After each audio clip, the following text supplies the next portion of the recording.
ass on stage. When you're done on the stage, then we'll take you in. I might be done on the stage. But the real question here is math related to science, though. Is math related to science? Should be a test to become a scientist. First question: is math related to science? Katy Perry. Katy Perry also did a therapy session, which when I first heard about it, I thought it was really cool because there's a stigma against people doing therapy and mental health in general. It's something that people don't really talk about. So I like the idea, but at the same time, she's just doing it to promote her shitty fucking album. Anyway, I'm just kidding. That was a joke. The therapist, I swear to God, if this is supposed to help people go to therapy, then I don't know how the fuck that's gonna work. Because seeing this therapist, I would just run. I would not tell this man what I ate for breakfast. He's a reptile. This man is a reptile. You have the formula? Yeah, for Okay. sure. You have... That's the whole point of this whole thing, is that if people can... You see that? You have... That's the whole point of this whole thing, is that if people... Yes. Is that if people... He's a reptile. He's a goddamn reptile. The Illuminati. It's all real. Yeah, for Okay. sure. You have... That's the whole point of this whole thing, is that if people... Would you want to go to a therapist that does that? Yes. Sorry. Wow. That's no I'm sorry. Doctor, What the fuck is that? Oh, it makes me cringe. It makes my whole body feel weird. It might be sexual undertones that's doing stuff to my body that I didn't know about. I had feelings. Maybe I need to go to therapy to see that out. But I ain't sure as hell going to this guy. Sorry. Wow. That's no I'm sorry. Doctor, I'm a business... Why did I laugh? No one laughs like Because you've that. never done it. How do you laugh without closing your mouth? Why did I laugh? Because you've never done it. It's like a puppet, you know? There's something inside that man's body.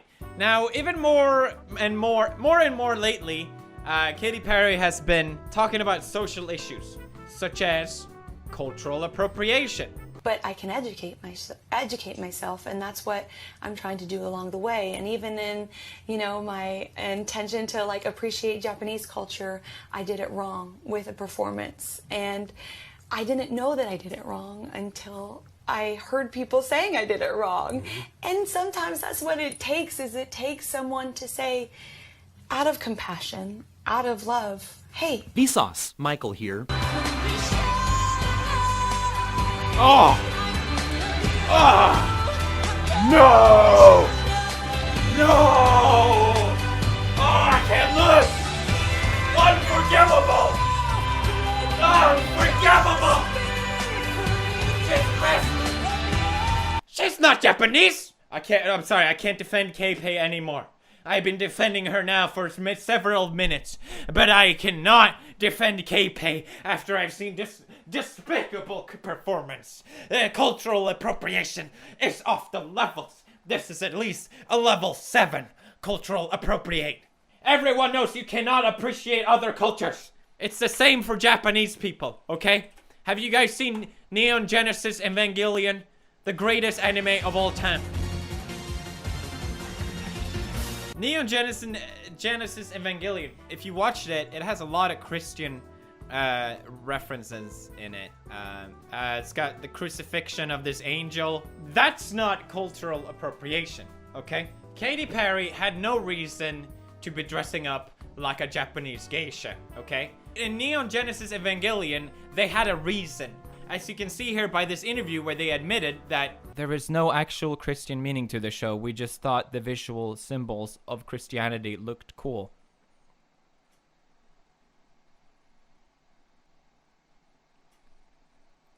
Okay.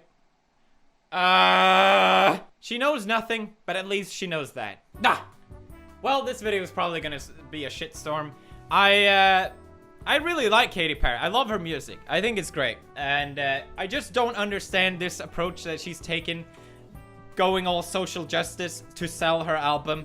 It seems so pandering, it seems so opportunistic, and it seems so, to me, as another artist, disgusting. I think it's disgusting. It's so easy. It's so easy to just go out and babble a bunch of shit about how we all should love each other and how cultural Give the gift of golf this Christmas with American Golf. We've hundreds of great offers in store and online, like this stylish Callaway.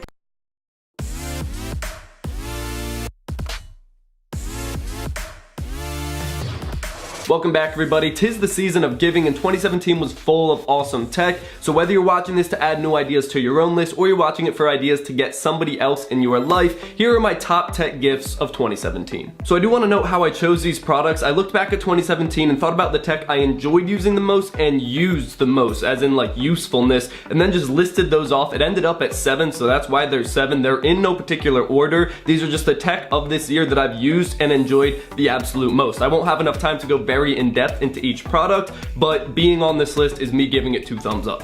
So first up on the list is the Echo Dot, or the Google Home Mini. I use the Amazon Echo Dot. The Google Home Mini also works. They're both for like only $30 right now, which is a steal for what you're getting. I use it for pretty basic tasks. I ask it the weather, maybe a problem, or making a list or something. I got the Echo from my mom last year for Christmas, and she uses that almost on a daily basis, so that was a huge success. So if it's just somebody that you don't really know what their tastes are, you really can't go wrong with a voice assistant.